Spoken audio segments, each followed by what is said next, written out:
함께하면 됩니다. 야! 함께하면 됩니다. 백운기의 정어리 TV 함께하면 곧 100만 됩니다. 이야 사랑합니다. 여러분 끝까지 함께 갑시다. 함께하면 됩니다.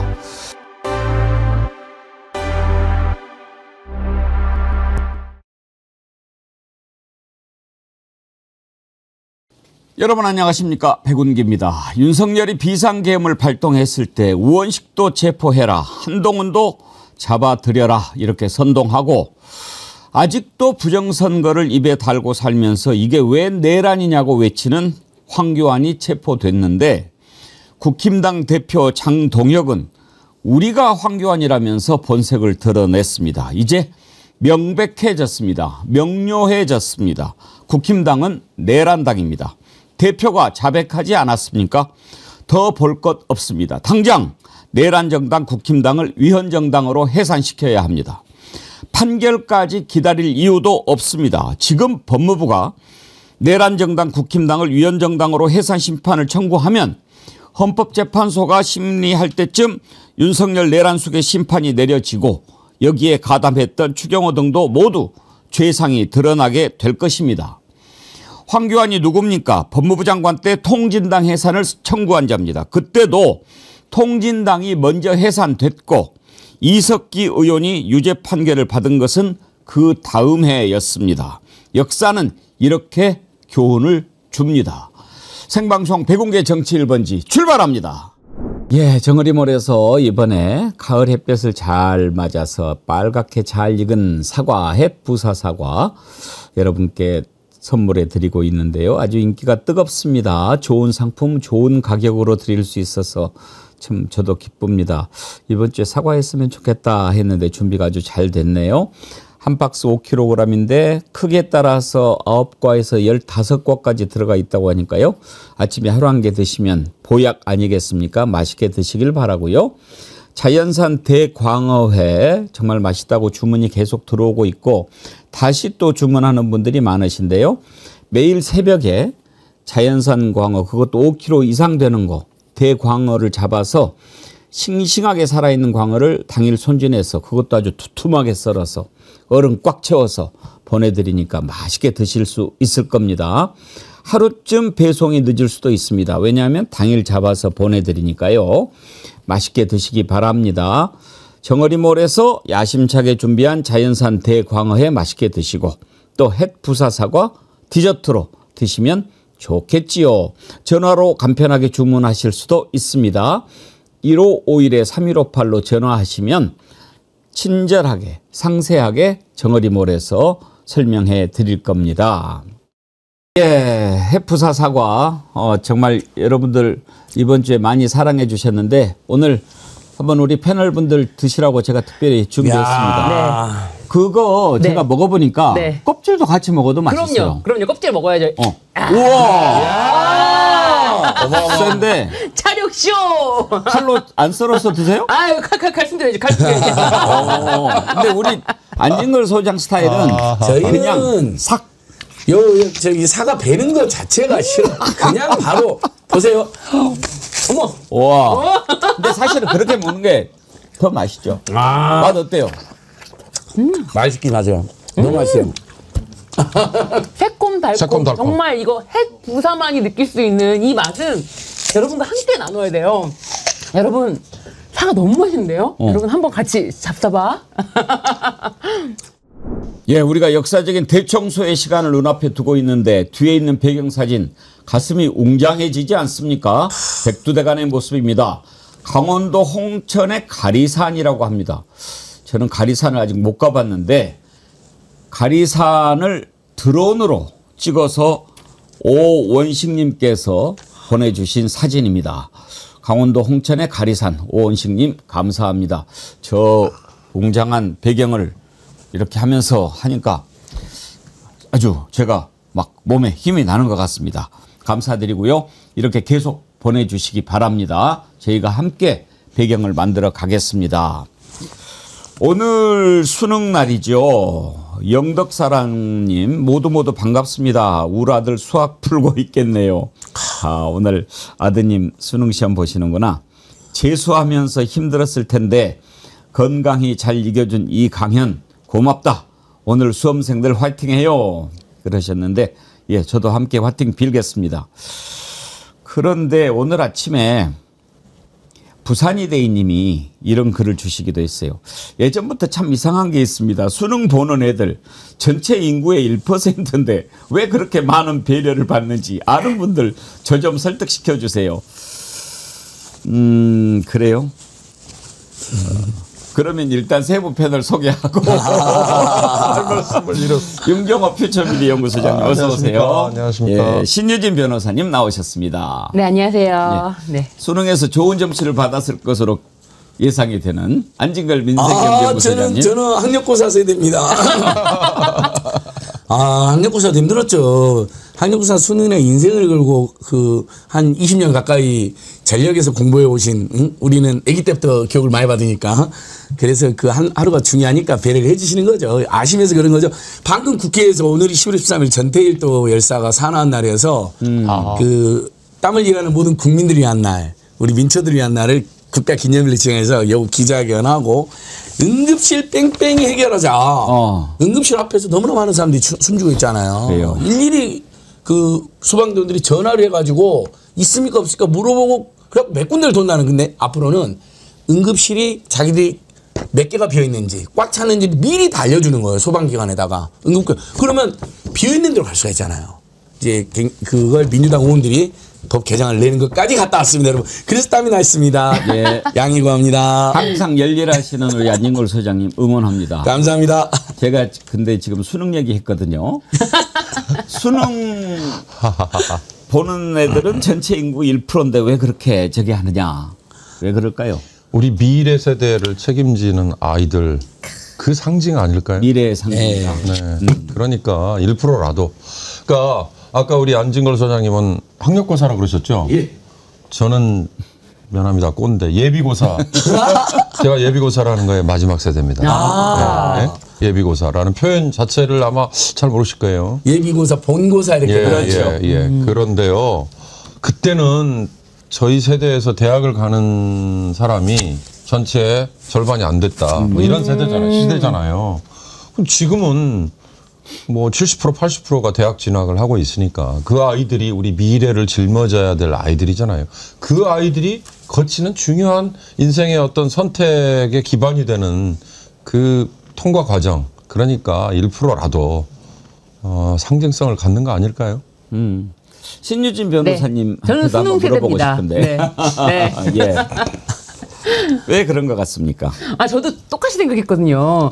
그 아이들이 우리의 미래이기 때문에 미래를 짊어질 아이들에게 하루쯤 배려를 하는 것, 하루쯤 우리의 관심과 사랑을 보여주는 것, 이것은 그만큼 의미 있는 일이 아닐까라는 생각을 저는 했거든요. 근데 정말 저도 수능을 봤는데 저는 수능을 2번 봤습니다. 8월에 한 번 보고 11월에 한 번 보고. 왜요? 그때 첫 수능 때 그렇게 2번 보는 게 두번 있었죠. 보는 게 한 번 있었거든요. 가지고 너무. 네네. 참 이렇게 교육 문제라는 것이 정말 끊임없이 모든 세대를 통틀어서 가장 뭐랄까요, 관심 있는 부분이 아닐까 싶어요. 사실상 이제 아이가 있던 없던 이 교육이 잘 돼야 나라의 미래가 결정되는 거기 때문에 오늘 하루만큼은 저는 수험생들에게 마음을 내어줘서 응원의 마음을 보내도록 하겠습니다. 제가 어제인가 그제 이렇게 차를 타고 가면서 버스에 붙어 있는 학원 광고를 봤는데 그 학원 광고 카피가 모든 것을 바친 너희들에게 모든 것을 바치겠다. 와. 아주 참 산뜻했어요. 그게 아마 아닐까. 그러니까 비록 1%가 보지만 지금 그 애들 모든 것을 바치는 거잖아요. 아마 그래서 좀 우리가 더 관심을 갖고 비록 1%지만 그 우리가 뭐 또 모든 것을 바쳤던 것들도 생각하고 그러지 않을까 싶은데 부산이대이님 답이 되셨나요? 좀 약간 재치 있는 현수막, 화제가 된 현수막도 하나 소개할게요. 예. S부 장관 전재수 국회의원. 그거 제가 설명하려고 했는데 그러셨어요? 갖고 오셨구나. 예. 역시 이심전심. 그거 한번 보여드릴게요. 이거 재밌더라고요. 정말 재밌어요. 예. 수험생 여러분 힘내세요. 재수는 저 하나로 충분합니다. 전재수. 재밌네요. 네. 예, 재치 있으시죠? 저런 건 괜찮아요. 요즘에 예. 정말 짜증나는 현수막이 많은데 좀 저렇게 보면서 슬그머니 이렇게 미소 짓게 하는 그런 거를 해야지. 네. 한 번만 더. 보수형님 TV님, 우리 막둥이도 오늘 수능 보는데 잘 보라는 말보다 최선을 다하라고 했습니다. 아니면 사업 준비하라고. 예, 잘 보기를 바랍니다. 오늘 아침 시작하기 전에 로고송 틀어드렸는데 우리 신유진 변호사님은 처음 들어보셨나 봐요. 아, 네, 처음 들었습니다. 좋았죠? 너무 좋던데요? 아니, 뭔가 울림이 있고 내용도 내용이지만 심지어 이 화면 하나하나 선정까지도 다 신경 아주 세심하게 쓴 흔적이 보여서 너무 좋았습니다. 네. 네. 자, 이슈로 들어갑시다. 어제 황교안 체포됐잖아요. 아침 7시에 체포가 됐는데 아니나 다를까 어제도 체포영장 집행 거부하면서 버티다가 결국은 문을 뜯고 들어가서 꺼냈더군요. 그런데 나와가지고 여전히 선동을 하던데 집 앞에서 한 얘기와 특검 사무실 들어가면서 한 얘기가 똑같더라고요. 그 안에 있으면서 준비를 했나 봐요. 요지인 즉슨 나는 지금 미친 개와 싸우고 있다 그러던데 전 그걸 보면서 과연 누가 미친 것일까 이런 생각 들었거든요. 일단 황교안 얘기부터 들어봅시다. 동네에 미친 개가 날뛰면 어떻게 해야 되겠습니까? 막아야 되지 않겠습니까? 저는 지금 미친 개와 싸우고 있습니다. 제가 싸우는 상대는 반민주 독재 정권과 싸우고 있는 것입니다. 내란죄가 있기는 있었습니까? 저는 아무리 봐도 내란 자체가 없었습니다. 그래요. 모든 사람들이 다 이것은 하얀색이다라고 하는데 혼자 검정색이라고 하면 그건 비정상 아닌가요? 그 황교안 씨는 이제 정치권에 입문한 후에 당의 대표를 했잖아요. 그 대표를 할 때 원내대표가 또 나경원이었어요. 그 둘이 손잡고 아마 지방선거를 치렀을 겁니다. 그때 폭망했거든요. 왜 그랬느냐? 아스팔트 우파들과 노골적으로 손을 잡았던 그때 이미 한번 이제 국민의 심판을 받은 거예요. 투표로. 그런데 그랬던 황교안이 저렇게 스물스물 살아난 건지 아니면 자기가 살아있다는 걸 의도적으로 과시를 하려는 건지. 근데 그 과시에 저렇게 미친 개, 그다음에 지금 앵커께서 말씀하셨지만 누가 봐도 하얀색을 이거 빨간색입니다 라고 얘기하는 저런 이 무리수 이건데 원래 황교안이라는 사람이요 특정 종교의 지나친 원리주의자였어요. 그래서 그 주변에 있었던 사람들은 그 극단적인 생각과 극단적인 언행을 그 종교를 둘러싼 종교를 내세운 종교를 빙자한 걸로 그렇게만 생각을 했는데 이게 정치하고 딱 마주치니까 이건 뭐 구제불능의 이제 극우 저런 사람이 나중에 파시스트가 딱 되는 거거든요. 나중에가 아니고 지금 그렇죠. 황교안은요. 윤석열이 비상계엄 발동했을 때 바로 글을 올려가지고 우원식도 체포해라. 한동훈도 체포해라. 이렇게 글을 올렸던 자입니다. 그리고 지금도 부정선거를 입에 달고 사는데 지난번에 법원에 들어간 폭도들에 대해서 의거라고 얘기했던 사람이에요. 정상입니까? 누가 미친 겁니까? 그때 당시 황교안 발언 한번 들어보죠. 대통령을 지키기 위해서 그렇게 해서 법원에 그렇게 들어간 사람들은 폭도가 아니라 의거 아닙니까, 여러분? 헌법재판소가 예. 신유진 변호사. 네. 폭도가 아니라 의거다. 네. 이건 아직도 내란이 아니다. 네. 이렇게 이야기를 하면서 미친 개와 싸우고 있다고 이야기합니다. 네. 어떻게 생각해야 될까요? 지금 황교안 전 총리 참 이 황교안 씨라고 하겠습니다. 이 황교안 씨에 대해서 적용되는 범죄가 내란 선동죄입니다. 제가 지난번에도 말씀을 드렸지만 내란 선동죄로 처벌받은 사례가 있는데요. 이석기 전 의원인데 내란 선동죄 물론 국가보안법 위반으로도 같이 했지만 9년형을 선고받고 확정이 됐습니다. 9년입니다. 9년. 그런데 지금 황교안 씨는 지금 내란 선동뿐만 아니라 지금 끝끝내 법원을 침입했던 폭도들에 대해서까지 저렇게 의거라고 발언하는 걸 보면서 사실 이 내란의 그 종기, 그러니까 내란이라는 범죄의 종결을 그 해제되기 전까지로 볼 것이 아니라 내란이 계속되는 시점을 아예 12월 14일까지로 본다면은 그렇다면은 황교안 전 총리의 그렇게 뭐 우원식 의장을 체포하라, 국민의힘 대표 한동훈을 체포하라 이런 거는요 내란의 방조 혐의까지로 올라갈 수가 있습니다. 내란의 방조까지도 될 수 있는데 본인이 지금 와서 내란이 아니라고 평가를 한다고 해서 있었던 사실이 뒤집히지 않는다는 점, 그런 점을 좀 인지를 해야 될 것 같습니다. 지금 내란 선동 혐의로 체포가 됐고 특검이 바로 영장을 청구했더라고요. 더 볼 것도 없다고 보는 거죠. 저 황교안이라는 자는 진짜 여러분 우리가 너무너무 한심. 본인이 그래도 법조인 출신이고 검사 시절에 공안검사로 유명했습니다.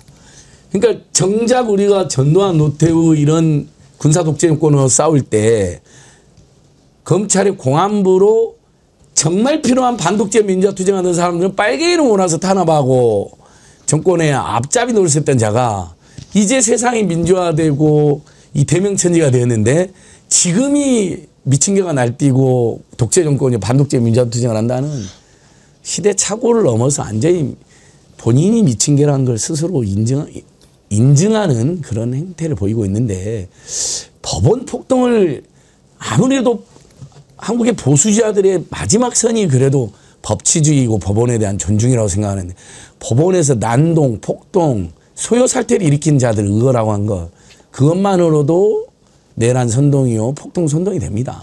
아니 법원에 들어가서 그렇게 불을 지르고 집게를 때려 부수고 발로 차고 그랬는데 적어도 법을 공부했다는 자가 검사를 했다는 자가 법무부 장관을 했다는 자가 이걸 의거라고 얘기합니다. 누가 미친 겁니까? 자, 그런데 더 큰 문제는 국힘당의 장동혁 대표가 어제 집회를 했는데 거기에서 우리가 황교안이다 그렇게 얘기한 거예요. 오호.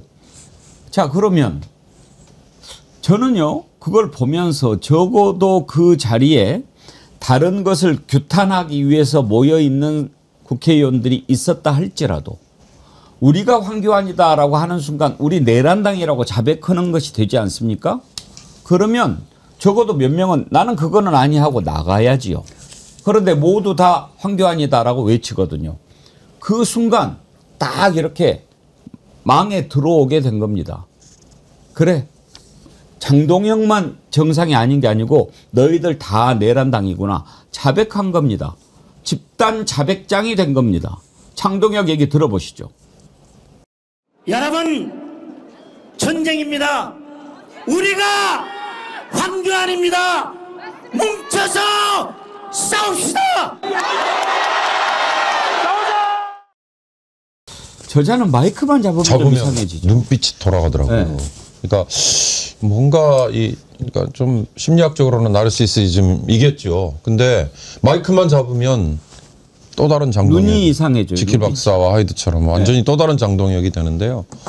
이제 그건 아마 분명히 의도를 하는 걸 거고 앵커가 너무나 잘 정리를 해주셨기 때문에 전 더 이상 부연을 하지 않겠습니다. 대표라는 자가 우리가 황교안입니다라고 얘기한 순간 우린 내란을 지지합니다. 이제 그 얘기에 다름없잖아요. 그러니까 저들에게는 헌법이라는 거를 이제 논의할 자격이 없다. 전 그 얘기만 좀 하고 싶습니다. 그러니까 내가 황교안이고 우리가 황교안이면 당장 가서 우은식도 체포하고 한동훈도 체포하겠네. 지가 올 때 장동혁 원래 한동훈 게 아니었습니까? 유명한. 야, 저는 장동혁이가 지금 저렇게 미친 척하는 것의 배경을 하나 제가 최근에 발견할 수 있었습니다. 그리고 일부 언론에서 보도가 나오고 있고 그 민주당 정준호 의원이 잘 폭로했는데요. 당진 서산 고속도로가 지금 건설 중에 있거든요. 2023년 11월부터 착공을 했는데 그 종점 200m 지점에 250평이나 되는 장동혁의 땅이 발견이 되었습니다. 재산 신고를 해가지고 우리가 확인해 보니까 종점 200m입니다. 근데 이 사람 지역구는 서천이거든요. 보령 서천. 거기서 80km 떨어져 있는 충남의 북부인 서산에 그것도 대산 석유화단지가 있는데 거기서 나중에 퇴임 후에 집 짓고 살 생각으로 샀다는 겁니다. 아니 전국에 부동산이 6채 그다음에 전세권 설정하는 것이 2개가 있는 자가 자기 고향도 아닌데 고향은 보령입니다. 여러분 지역구는 보령 서천이고 그 고속 중점에 어떻게 그 정보 빼내가지고 250회나 되는 현재 그때 취득가액이 한 6.1억으로 신고가 되어 있고요. 현재 가치는 한 8, 9억으로 지금 추정이 되는데 고속도로 종점이 완성되면 그보다 더 뜁니다. 이게 지금 걸렸거든요. 그러면서 더 자기가 이제 궁지에 몰릴 수가 있으니까 더더욱 극단적으로 나가면서 마치 정권을 탄압하는 모양새를 만들려고 저러는 것도 일부 있을 거라 봅니다. 근데요, 이제 국힘당이 저렇게 자백을 했으니까 내란 정당, 위헌 정당 아닙니까? 위헌 정당이라고 하는 것은 대한민국의 기본적인 헌법 질서를 인정하지 않는 거. 이게 이제 위헌 정당인데 황교안이 누굽니까? 법무부 장관 때 통진당 해산 심판을 헌재에 청구를 했던 자입니다. 그런데 그때요, 지금 우리가 지금 해도 되나? 왜냐하면 다 수사하고 이자들 뭐 유죄 판결 나고 그 다음에 해산해야 되는 거 아닌가라고 하는데 꼭 그럴 필요가 없습니다. 그때도 보니까요, 통합진보당을 대상으로 헌재 위헌정당 해산 심판을 박근혜 정부 때 청구했는데 2014년 12월에 해산이 됐어요. 그리고 이석기 의원은 이듬해에 내란 선동과 국가보안법 위반으로 유죄 판결을 받았더라고요. 이거 보면은 신유진 변호사님, 네. 다 정리한 다음에 안 해도 되는 거네요. 맞습니다. 아니 그 헌법재판소에서 결정하는 거는 위헌 정당 해산 심판이고 그 다음에 유죄 판결은 별도기 때문에 사실상 윤석열이 파면, 내란을 일으킨 행위 자체로 파면이 됐고 지금 형사처벌을 기다리고 있는 것처럼 그런 절차는 별도입니다. 그렇기 때문에 지금 장동혁의 저 말은 본인이 직접 당 대표로서 우리가 내란을 지지하는 당이다라고 했다는 것. 이게 공론화됐고요. 이거는 이제 더 이상 변경될 수 없는 사실입니다. 그렇기 때문에 내란을 지지하는 정당은 더 이상 헌법질서 수호 의지가 없고 이 부분에 대해서는 위헌정당 해산 심판 청구를 하더라도 그 어떤 반박도 할 수 없을 것이라고 저는 봅니다. 전지현님 미국에 계신가 봐요. 신유진 변호사님 언제나 밝고 모든 일에 진심 열심이라서 너무 좋아요. 화이팅 하면서 US 달러 49.99달러를 슈퍼챗으로 보내주셨네요. 전지현님 감사합니다. 그 유명한 영화배우 전지현. 그러면서 또 회원가입도 해주셨는데 감사합니다. 감사드립니다. 이은주님, 안진걸 소장님께서 말씀하신 장동혁 그 땅 은근슬쩍 며칠 전에 포기했다고 하더라고요. 네. 정말 야비하고 사악한 자입니다. 우리 배웅기 TV에서 한번 자세히 다룰 일이 있을 거였는데 아무 문제가 없다고 발표를 했거든요, 본인이요. 예. 근데 주말에 처분했다라고 갑자기 밝힙니다. 아하. 아니 아무 문제가 없고 퇴임 후에 살라고 지은 집인데 아무 문제가 없으면 그냥 가지고 있으면 되죠. 왜 갑자기 처분을 합니까? 근데 처분에 따르는 문서라든지 매매계약서 이런 건 전혀 또 공개를 안 하고 있습니다. 그래서 그 땅은 취득경위부터 지금까지 소유하고 있었고 그다음에 등기부등본하고 신탁을 했는데 거기에 장동혁 부부 이름이 안 나옵니다. 그래서 고위 판사 시절에 샀는데 주로 이 사람이 서산지원하고 대전 지방법원에서 근무를 했거든요. 여러분 한 10년 정도. 그때 투기한 것을 숨기려고 이름 등기부등본에도 등기를 안 하고 신탁원부 나중에 신탁을 했는데 신탁원부에도 두 부부 이름이 빠져 있습니다. 근데 이번에 국회의원이 될 때 재산신고에는 어쩔 수 없이 그건 누락하면 선거법 위반이고 공직자윤리법 위반이기 때문에 이번에 들어가서 제가 알아내는 게 된 거죠. 자, 황교안이 저렇게 미쳐서 날뛰는데 국힘당의 대표가 우리가 황교안이다라고 얘기하면서 바로 우리도 내란 정당이다라는 것을 자백했지요. 그런데 지금 추경호는 내란 주요 임무 종사로 곧 이제 구속영장 발부가 될 텐데 뿐만이 아닙니다. 서천호라고 있어요. 국민의힘 의원. 이자는 또 뭐라고 얘기했습니까? 이게 이제 저는 대청소의 시간이 다가왔다라고 생각합니다. 다 정리해 줘야 됩니다.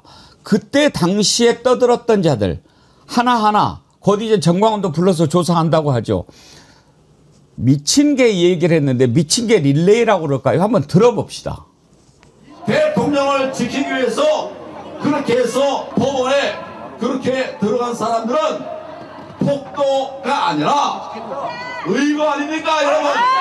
헌법재판소가 탄핵 소추를 인용한다면 그 파장은 이루 말할 수 없이 걷잡을 수 없는 그런 번져가는 이런 폭동이 일어날 것입니다.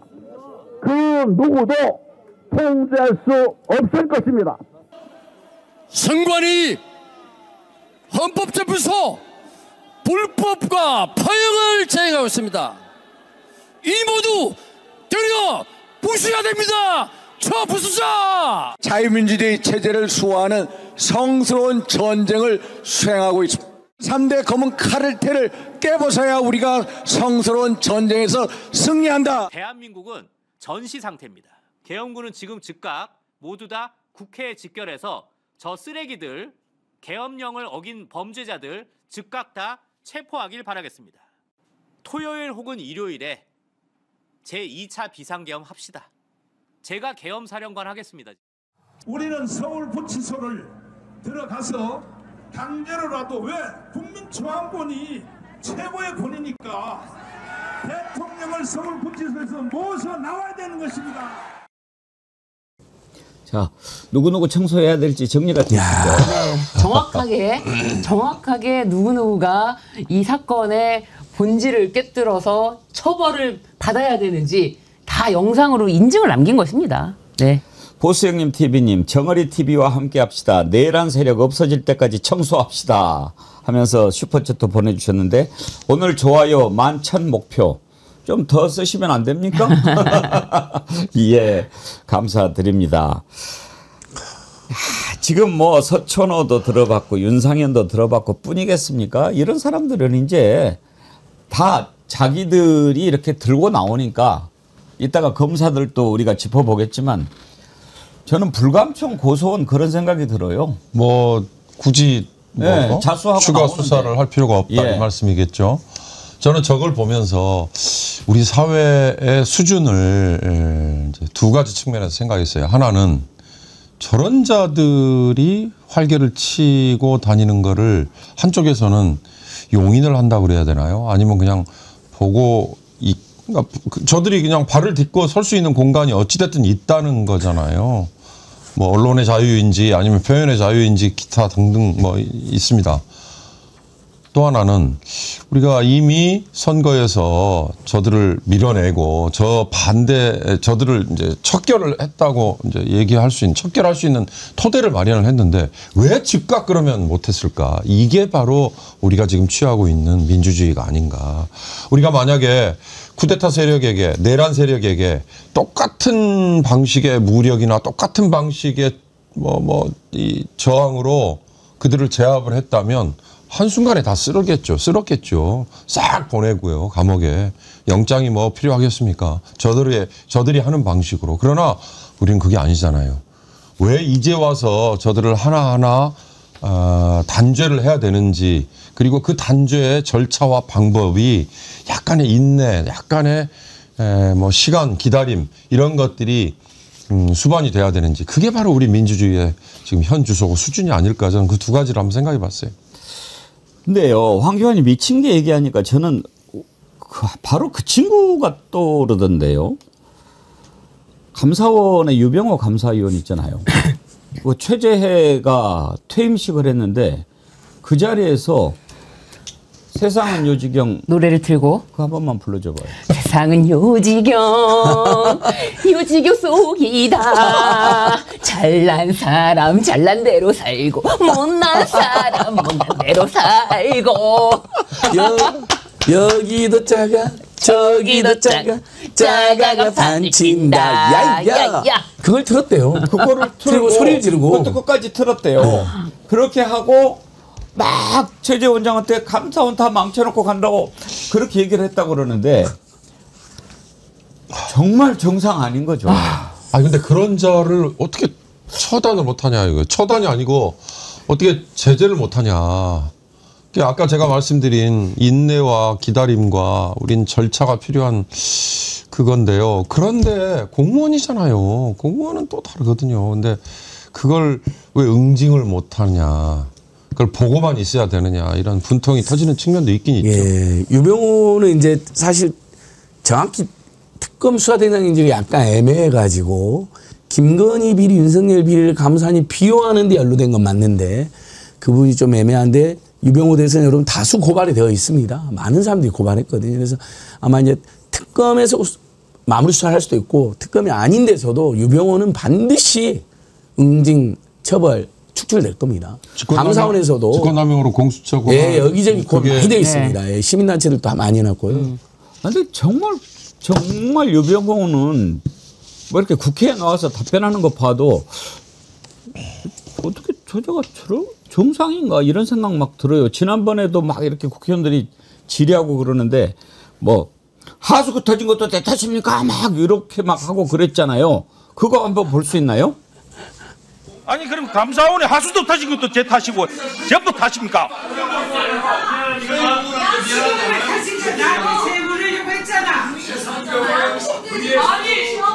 이제 좀 몇 년 지나고 그랬으면은 미래로 달리고 그만 좀 하십시오. 도대체 법의 기준이 뭡니까? 아니 어떤 거는 죽도록 자, 감사 중지를 선포합니다.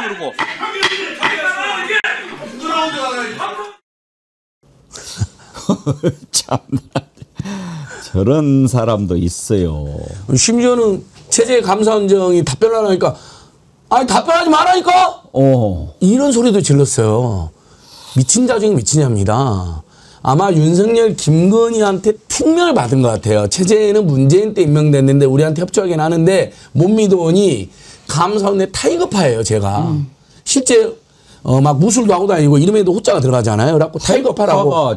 유병호 파가 타이거파잖아요. 예, 그러니까 타이거라는 거지. 네. 예, 그래서 극소수 정의 그 등수 큰 애들하고 막 그러니까 고난을 막 행사하고 겁을 준 게 아니라요. 제가 감사원 직원들이 직접 들은 내용인데 정말 떼거지로 다니면서 겁을 준대요. 물리적으로 다 뒤져 막 이러면서 옛날 건달처럼 조폭처럼 그랬던 자니까 체제마저도 꼼짝 못했던 거예요. 저는 지금도 우스운 게 타이거파 뭐 이렇게 하니까 그것도 옛날 친박 뭐 뼈박 뭐 이런 것처럼 찐타도 있고 뭐 막 맞아요. 막 그렇게 되는데 제일 웃긴 게 타이어파도 있어요. 타이어파는 그 타이거는 아닌데 그냥 굴러가는 네. 그런 거였던가 그래서. 자, 미친 개가 저렇게 미쳐서 날뛰었던 세상이 이제 정리가 되고 있습니다. 다시 한번 정리하지만 빨리 다 척결하고 좀 제대로 된 세상 만들어야 되지 않겠습니까? 그 첫 번째가 저는 국힘당, 내란정당 확실하니까 또 스스로 자백했으니까 우리가 위원정당으로 해산해서 딱 정리하고 좀 새로운 나라 앞으로 좀 갔으면 좋겠습니다. 아직도 그 한 줌 권력이라고 그걸 잡고 어떻게 발악을 해보려고 하던 검찰. 저는요, 이제 검찰이 1년 뒤에 사라지지만 그 전에 검찰도 우리가 참 이번에 너무나 가슴 아픈 사고가 났습니다만 이 폭파를 해서 해체를 해야 되지 않습니까? 그걸 잘못 해체하면 큰 사고가 납니다. 정확하게 도려낼 것 도려내고 위험한 거 정리한 다음에 해체를 해야 그게 정확하게 되는데 그러려면 폭파하기 전에 그 중요한 부분들을 다 정리를 해야 되지 않습니까? 그래서 저는 이번에 그 검찰도 참 고맙다. 너희들이 이렇게 고개를 쑥쑥쑥쑥 들고 나 여기 있어요, 나 여기 있어요. 그 옛날 너구리 잡는 것처럼 아주 정리가 쉬워졌어요. 뭘 어렵게 생각합니까? 그냥 싹 다 정리해버리면 되는 거예요. 어제도 보니까 이거 뭐 그러다가 큰일 나는 거 아니에요? 뭐가 큰일 나요? 이런 자들 없는 게 오히려 검찰이 그나마 제대로 갈 수 있는 거 아닌가? 그런 생각 들던데요, 신유진 변호사님? 맞습니다. 지금 이런 자들을 딱딱딱 찍어서 자신들이 나와서 아예 나를 징계해 주십시오, 형사처벌해 주십시오라고 지금 손을 들고 나온 형국입니다. 그렇기 때문에 이 자들에 대해서는 반드시 그에 합당한 처벌을 해야 되는데 문제는 검사 징계법에는 파면을 할 수가 없게 되어 있습니다. 그러니까 저는 아는 국민들이 얼마나 됐을까요? 아니, 검사도 공무원이잖아요. 맞습니다. 그럼 모든 공무원들은 징계 수위가 있지 않습니까? 네. 뭐 주의, 경고, 해임까지 네. 있고 그다음에 이제 파면까지 그렇습니다. 있는데 검사만 파면을 못하게 돼 있더만요. 맞습니다. 뭔데 그게 검사가? 검사 징계 법률상 파면을 아예 빼놓고 파면은 탄핵이나 금고 이상의 형을 선고받은 경우에만 할 수 있도록 규정이 되어 있는 거예요. 왜요? 그렇게 법을 그렇게 만들도록 왜요? 검사가 왜 그렇게 법무부를 법을 장악을 만들었대요? 했기 때문에 그렇게 법을 구성하게 한 것 같아요. 검사 출신들이 국회에 많이 있어서 맞습니다. 그래서 이제 그 법을 개정하겠다라고 오늘 그 법률 개정하겠다. 대표 발의하겠다라고 또 김병기 원내대표가 얘기를 했기 때문에 이 법률만 개정되면은 검사들도 이제 바로 파면까지 갈 수 있다는 점. 파면해야죠. 네. 아니 그리고 왜 검사만 파면을 못합니까? 뭔데 검사가? 맞습니다. 그리고 그동안 이 정치검찰 이자들이 교사나 공무원들이 무슨 성명을 내거나 시국선언에 동참하면 예외 없이 구속 또는 불구속으로 압수해가고 기소하고 뭐 이건 국기문란행위다라면서 때려잡겠다고. 사실 근데 그 교사 공무원들이 한 건 대부분 어떤 권력의 잘못에 대해서 국민의 편에서 항의한 거거든요. 그거 가지고도 난리를 피웠어요. 그것 때문에 유죄 선고 받은 사람이 매우 많았어요. 근데 이자들은 그렇게 집단 항명을 해도 한 번도 처벌 나지. 왜냐하면 지들이 수사하고 지들이 기소 안 하니까. 그래서 이번에는 뭐 당연히 일반 공무원하고 똑같은 처우로 징계로 하는 건 물론이고 이번에 항명한 자들은 전부 다 징계 회부하고 다 보직 해임해야 됩니다. 이번에 다 잘라야 됩니다. 김병기 뭐, 원내대표도 네. 이번에 정성호 법무부 장관한테 강력하게 요청한다. 항명 검사장 다 보직 해임하고 해야 된다라고 얘기를 했는데 한번 들어보죠. 다시 한번 강조하고 경고합니다. 정치 검사들의 반란에 철저하게 책임을 묻겠습니다. 민주당은 법적, 행정적 모든 수단을 총동원해서 정치 검사들의 반란을 분쇄할 것입니다. 정성호 법무부 장관께 강력하게 요청합니다. 항명 검사장 전원을 즉시 보직 해임하고 이들이 의원 면직을 하지 못하도록 징계 절차를 바로 개시하십시오. 항명에 가담한 지청장, 일반 검사들도 마찬가지입니다. 다른 공무원과 달리 항명에도 파면되지 않는 검사징계법, 사실상 검사특검법인 이 검사징계법을 폐지하겠습니다. 항명 검사들은 국가공무원법에 따라 해임 또는 파면의 징계를 받도록 하겠습니다. 지금 검사징계법이라고 하는 게 검사는 뭐 이렇게 바로 파면을 못하게 돼 있는데 이 징계법을 없애버려도 되고 검사도 파면할 수 있도록 법을 바꾸면 되는데 김병기 원내대표가 검사 파면법을 직접 발의하겠다고 얘기를 했습니다. 일단 폐지를 해야죠. 현재 있는 검사 파면법을 일단 폐지를 하고 그리고 보완을 할 수 있으면 검사도 파면할 수 있는 이제 보완 입법을 그 다음에 후속. 생각을 해보니까요. 과거에 박정희 정권 시절에는 중앙정보부라는 조직이 이 권력기관 중에 최상위에서 모든 걸 휘둘렀잖아요. 전두환 때는 보안사였지만 보안사는 민간에 뭐 개입할 수 있는 한계가 있었으니까 경찰이라는 조직이었잖아요. 사실 역설적으로 우리가 6.29 민주화 이후부터 이 검사라는 조직이 이 사실은 권력의 정점에 올라갔어요. 그러니까 이 검사 파면법도 제가 보기에는 그 이후에 은근슬쩍 아마 이렇게 검사 징계법도 파면을 못하도록 해놓은 거 아닐까라는 생각이 드는데 파면과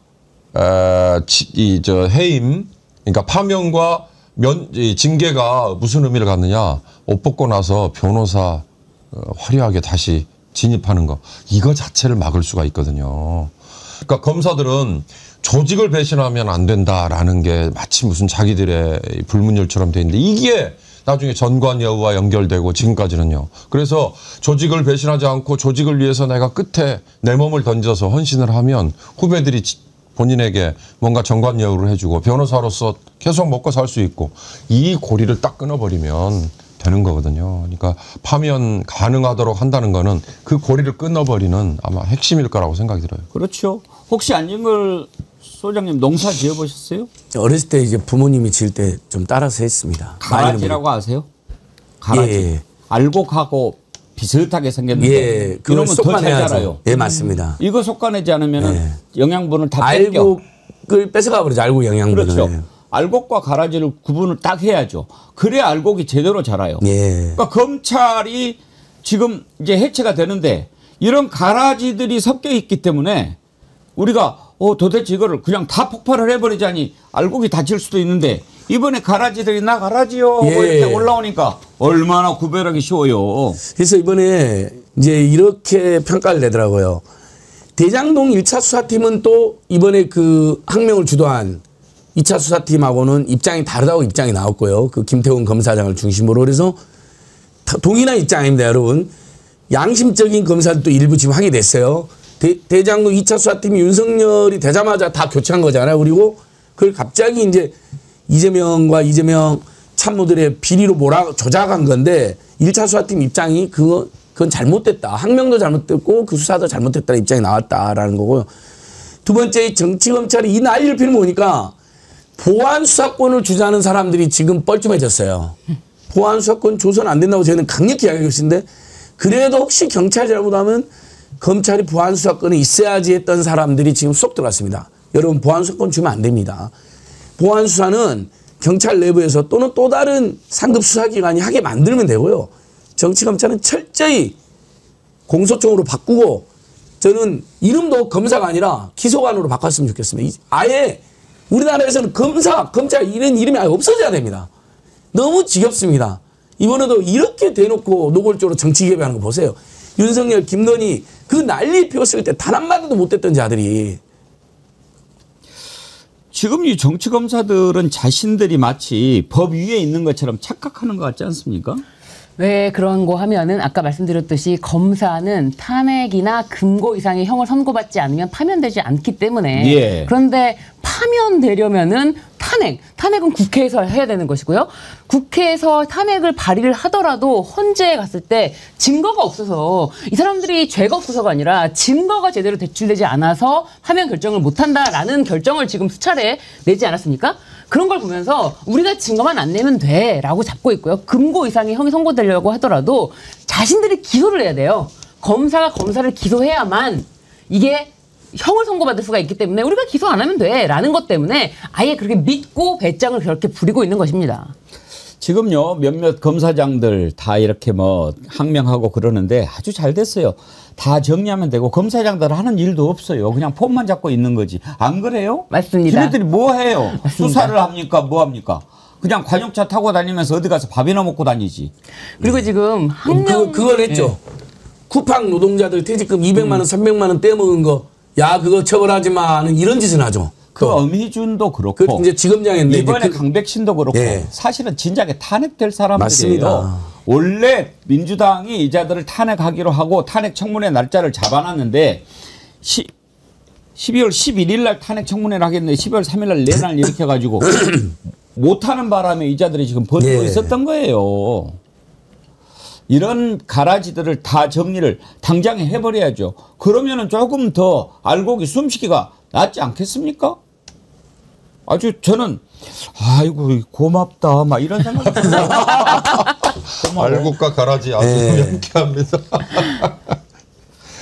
알곡 얘기 나왔으니까 저는 보면 볼수록 이진관 부장판사 진짜 알곡이다 이런 생각이 들어요. 이진관 부장판사 아니었으면 어떨 뻔했을까? 저는 이진관 부장판사 때문에라도 조희대 직위원이 다른 짓을 못할 거라고 생각해요. 지금 계속 착착착 하고 있지 않습니까? 이제는 선고 날짜까지 딱 예정을 해요. 그러면 한덕수가 내란 주요 임무 종사로 딱 선고가 되면은 직위원님들 윤석열을 어떻게 하겠습니까?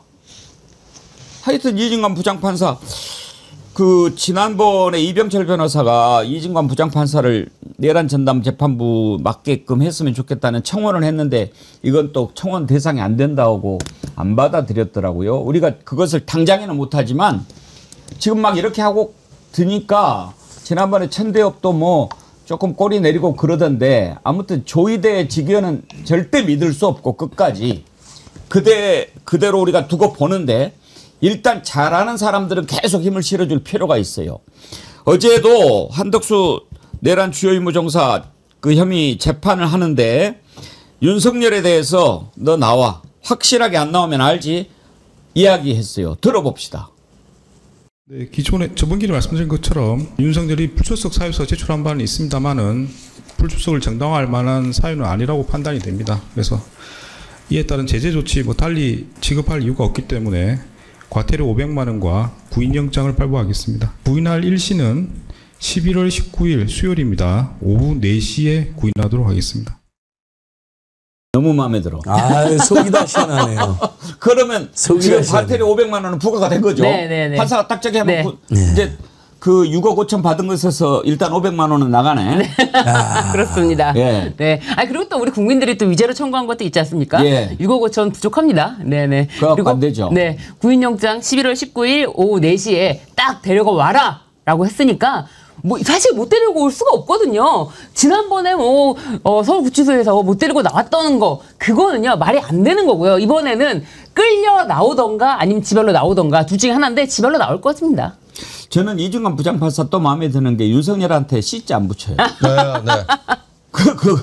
윤석열이는 지난번에 아니 김건희한테 여자도 안 붙인다고 막 이렇게 또 날지를 떨지 않았어요? 이진관 부장판사는 뭐 다른 거 말할 필요도 없이 한덕수에 대해서 내란 방조가 아니라 내란 주범 공소장 변경해. 그렇죠. 그거 하나로 주요 임무 종사. 네, 그거 하나로 모든 걸 다 보여줬다고 생각해요. 저 판사님이 특별히 막 잘하고 이런 건 아니에요. 그저기 정상적이고 실제 저도 재판 많이 받아봤지 않습니까? 그러면 가면 피고인 신유진, 피고인 안진걸이지, 피고인 안진걸 소장 이런 판사가 없어요. 그렇죠. 또 증인 안진걸, 거기서는 그 사람 하대하는 게 아니라 재판 기술상 피고인과 증인, 참고인 위치에 있는 사람을 그냥 부르는 겁니다. 그 뒤에 선생을 붙이기도 그렇고 시를 붙이기도 그렇고 그 사람을 막대하는 게 아니라 그냥 그렇게 관행적으로 그렇게 되어 있는 건데 당연히 피고인 김건희, 전직 대통령 영부인 김건희 했다고 여사 묻혔다고 날지. 아이고 정말 너무너무 창피한 일이죠, 여러분. 네. 구인 일시도 11월 19일 수요일 오후 4시 딱 이렇게 밝혔는데 신유진 변호사님, 이진관 부장판사 강단으로 봐서는 만약에 안 나오고 버티면 바로 집행할 것 같지 않습니까? 당연히 집행을 하기 위해서 사람들을 보낼 것이고 본인이 여기서 끌려나가거나 끌려나가는 방법밖에 없기 때문에 저는 제 생각에는 지발로 걸어 나올 것이다. 왜냐면은 그 서울구치소장이 바뀐 뒤로는 다 체포하러 간다 그랬을 때 딱 내가 나가겠다. 그래가지고 다 이렇게까지 강하게 나올 경우는 다 나왔거든요. 나올 것으로 봅니다. 네. 그리고 한덕수 선고 기일도 밝혔어요. 네. 1월 21일이나 28일 날 하겠다. 네. 그러면은 어찌됐든 윤석열보다는 먼저 내려진다고 봐야 되겠죠. 네, 그렇습니다. 왜냐하면 지기현이 12월까지는 끝내겠다라고 했지만 다시 1월 달에도 재판을 해야 된다라고 했기 때문에 그리고 재판을 보통 끝내고 나서 보통은 4주 후, 빠르면 4주 후에 선고를 하는데 지금 1월 달에 끝낸다고 하더라도 1월 28일까지 선고를 할 수가 없으니까 당연히 한덕수 재판이 먼저 선고될 것으로 보입니다. 예. 그건 어쩌면 다행일 수도 있겠네요. 내란 2인자에 대해서 엄중한 선고가 내린다면 지기현이 함부로 무죄나 무포로 주게. 예. 아니 지기현이가 시간을 끄는 건 문제가 아니라 무죄나 풀어줘버릴까 봐 지금 사람들이 걱정하는 거 아닙니까? 그걸 걱정하죠. 그래서 이제 지금 1월 21일이나 28일 선고하는데 윤석열이 구속기한 만기가 1월 18일이거든요. 네. 그래서 혹시라도 윤석열이가 이때 만기가 돼가지고 풀려나와서 재판받는 건 아닌가 걱정했는데 이 법률가들 말씀 들어보니까 걱정 1도 안 해도 된대요. 왜냐하면 워낙 지금 영장 청구할 게 널려가지고 네. 그전에 또 다른 걸로 해서 죄로. 계속 네. 갈 수 있으니까. 네. 그렇죠? 네, 일반 이적죄도 있으니까요. 예. 네, 일반 이적죄로도 이미 특검에서 기소를 하고 있기 때문에 그 부분에 대해서는 염려할 필요는 없을 것 같습니다. 하여튼 윤석열이 풀려날까봐 걱정은 안 해도 된다 이 말씀이죠? 네. 예. 책임지세요. 네, 좋습니다. 제가 책임지겠습니다. 지금 이렇게 안 나오고 막 이러는 것에 대해서요. 이중관 부장판사가 분명하게 얘기했어요. 증인이 여러 상황에 개입이 돼서 재판을 받고 있는 것이지 재판부 책임으로 돌릴 게 아니다. 그렇죠. 방어권 침해 이런 주장을 하는데 이건 말도 안 된다. 그렇게 쏘아 붙였어요. 예. 그리고 감옥에서는 시간이 많습니다. 재판이 여러 개를 받아도요. 얼마든지 휴식도 취할 수 있고 준비를 할 수가 있습니다. 왜냐하면 다른 노동이나 다른 활동이 없잖아요. 그래서 자꾸 재판을 자주 하고 자주 부르면 자기들이 방어권 침해된 전혀 그렇죠. 체력이라든지 방어권에 전혀 문제가 없다. 이건 100% 팩트입니다. 아니 죄를 지은 자가 네. 죄를 지어서 죄가 많아가지고 재판이 많은 거지. 그게 그렇죠. 재판부가 재판을 많이 열었기 때문에 재판이 많은 겁니까? 본인의 죄를 생각해야죠. 이중환 부장판사가 한덕수 선고 기일 예고한 것도 한번 들어볼까요?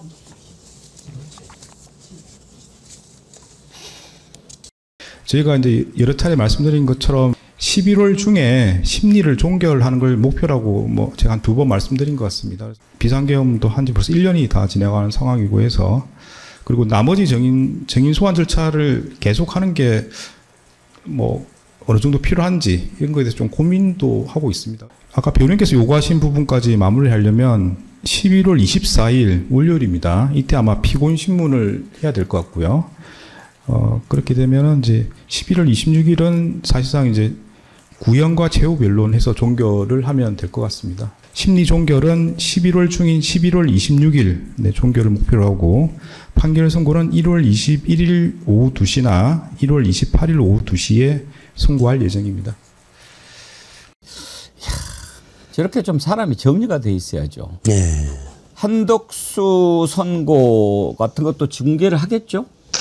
중계 당연히 할 거예요. 지금 이미 한덕수 재판이 중계가 되고 있는데 근데 사실 한 가지 문제가 걸리는 것이 1월에 선고가 된다면 내년 1월에도 중계를 하기 위해서는 또 중계에 대한 필요한 비용이 있지 않습니까? 그 비용이 수반돼야 되는데 천대엽 법원 행정처장이 그 재판 중계에 대한 예산을 내년 1월부터 재판 중계에 대한 예산을 넣지 않고 있다는 점이 밝혀지면서 그럼 이거 재판 중계를 어떻게 하라는 거냐 이런 문제가 제기되고 있어서 이 부분에 대한 해결이 곧 되지 않을까 하는 생각입니다.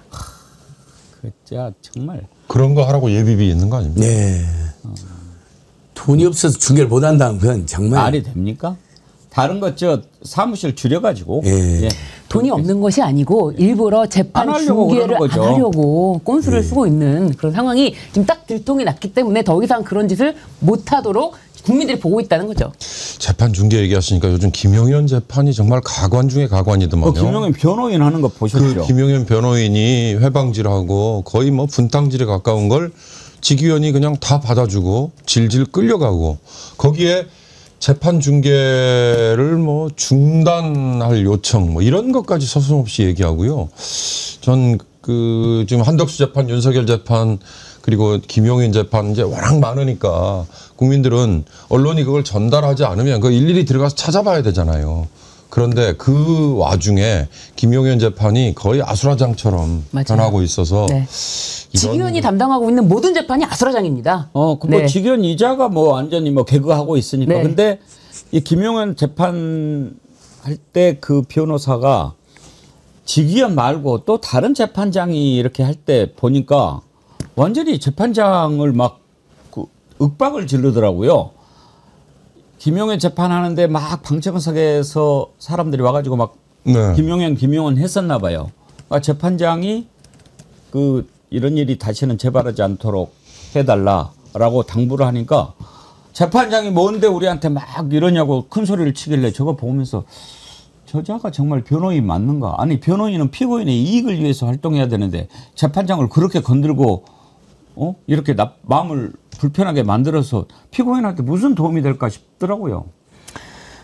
심지어 이 재판, 김용현 재판 방청객들이 지기현 판사에게 귀여우시다 라고 환호를 했다고 합니다. 지금 지기현이 거기서 환호를 받고 있는 상황이고 아예 변호인들은 오히려 자신들이 소송질을 하면서 재판을 자신들이 주재하는 상황이에요. 이야 정말 이런 상황에서 우리가 지금 믿을 만한 사람이 별로 없다라고 하는 게 좀 안타깝지만 이것도요 저는 거역할 수 없는 결과라고 생각합니다. 국민들이 다 지켜보고 있는데 어떻게 까부르겠습니까? 그러니까 그런 잘못된 생각을 갖고 있는 사람들이 지금까지 법원과 검찰에 존재를 했는데 이제 그런 것들이 다 바뀌는 과정이다. 저는 그렇게 생각합니다. 지금 김건희가 보석을 신청을 했는데 그 이후로 재밌는 것이 나오더라고요. 구치소 안에서 혼자 중얼거리거나 취침 중에 알 수 없는 이야기를 중얼거린다.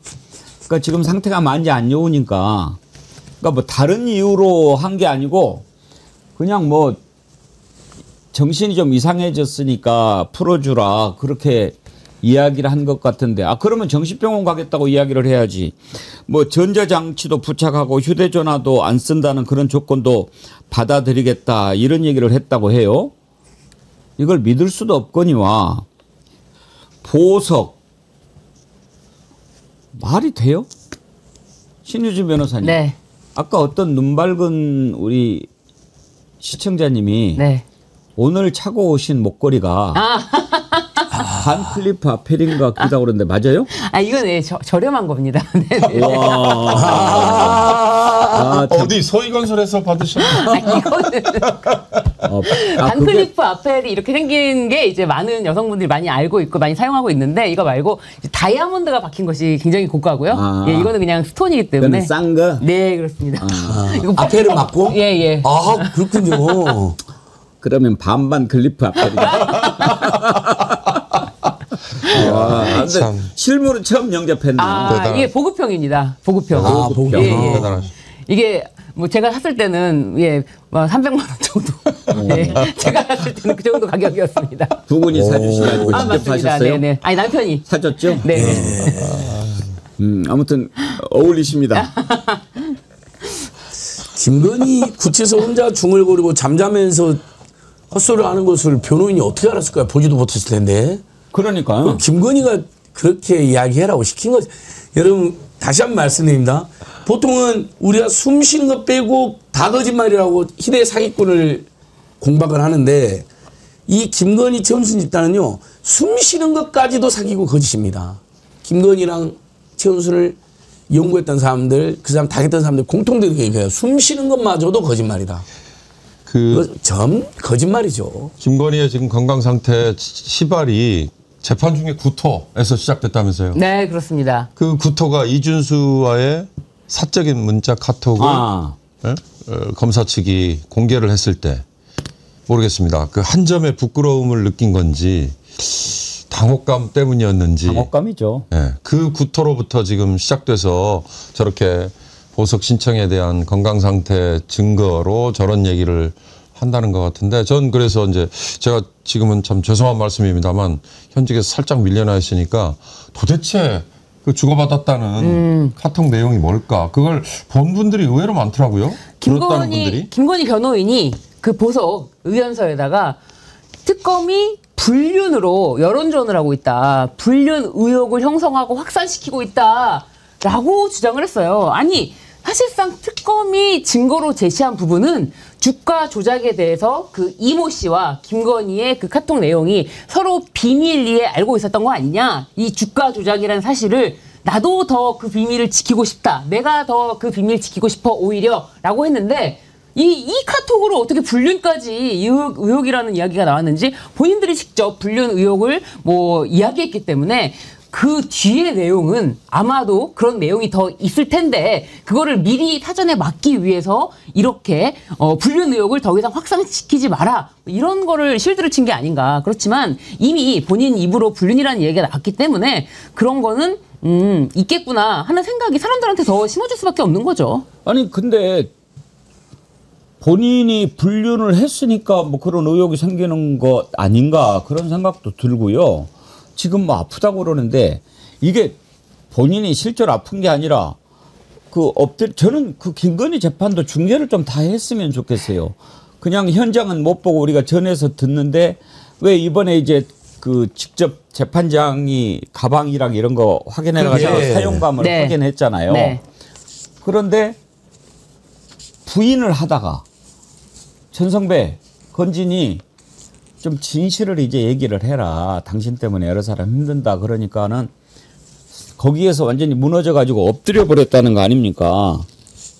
그게 무슨 아픈 거예요. 그게 진실이 드러나니까 당황해서 고개를 못 든 거죠. 김건희에게 아직도 그 한 점의 부끄러움을 느낄 수 있는 여유가 조금 있나?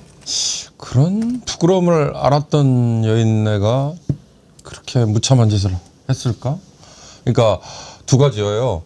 윤석열이 정말로 북한에 드론 보내가지고 이적죄 특검이 발표를 했을 때 박지영 특검보가 그런 얘기를 했잖아요. 설마 했던 게 사실로 확인되는 순간 정말 저희 검사들도 입을 다물지 못했습니다라고 얘기했. 마찬가지로 국민들은 김건희에게 그 받은 그 선물 리스트, 그다음에 온갖 이권에 청탁하는 거, 그다음에 자격도 안 되는 놈들 집어넣고 공사 맡기고 설마 했던 거를 정말 대통령 부인이라는 자리에 앉아가지고 저렇게 버젓이 해먹고 고궁에 가서 어좌에 임금님 어좌에 앉으면서 슬리퍼 짝짝 끄고 가고 이런 짓을 했던 여인이 지금 와가지고 당혹감과 부끄러움을 느낀다고요? 우리 저 안 소장님이 정리하셨잖아요. 그 자체가 다 거짓으로 보이거든요. 김건희 그 경복궁 가가지고 다리 쫙 벌리고 이렇게 팔짱 끼고 이병이랑 서 있는 사진 한번 찾아봐 주세요. 저는 그거 볼 때마다 도대체 지가 뭐라고 생각하는 건가 궁금한데요. 이번에 보니까 아니 세상에 그 전승 공예품 63점을 빌려갔다는 거예요. 그 가운데 또 몇 개는 부서졌대. 아니 이거를 왜 빌려갑니까? 글쎄 말입니다. 그러니까 뭐 왕노릇 한번 해보는 차원이었을까요? 그 트럼프가 하는 작태 중에 하나가 뭐냐면요. 해외 순방을 했을 때 대통령으로서 그리고 대통령 부인으로서 그 나라로부터 받은 선물 있잖아요. 그러면 그 선물을 비행기 안에 쫙 펼쳐놓고 야 이건 국가기록 보관소에 보내. 이건 내가 가져갈래. 이 짓을 한다는 거거든요. 김건희는 그보다 더한 짓을 한 거죠. 선물도 아니고 이를테면 이 보존해야 될 문화유산을 지가 그걸 빌려가서 그걸 사적으로 쓰고 앵커 말씀처럼 부셔가지고 왔다. 이건 좀 어떤 죄를 단죄를 하더라도 이건 정말 부족함이 없습니다. 역대 어느 대통령도 이런 중요한 국가 문화재를 빌려가거나 뭐 이런 적이 없었어요. 그 사진 한번 봐보세요. 거기 가가지고 서 있는 자세를 보면 야 정말 안진걸 소장님 저게 뭡니까? 지금 뭐 껌 씹는 거예요? 야 여기 내가 이제 여기 주인이야. 내가 짱이야. 내가 다 지배하고 있어 하면서 딱 이렇게 뭐라 할지 제가 시찰 선글라스 끼고 야 기가 막힌 이 공예품 63개가 대부분 왕과 여왕과 관련된 거 왕실 관련된 거라고 하거든요. 손바닥에 왕자 쓴 거로는 왕의 기운을 다 못 받았다고 생각해서 아마 그 관저나 또는 본인들이 자주 머무는 공간을 왕실처럼 꾸미는데 사용하지 않았을까. 근데 이 부분도 이 대여한 것이 제대로 절차도 안 지켰을 겁니다. 그러니까 이건 또 다른 어떤 문화재 보호법이라든지 관련 법률 위반이 될 겁니다. 예. 근데 저는 지금도 이해가 안 가는 게 윤경호 소장님, 저 사진 한번 봐보십시오.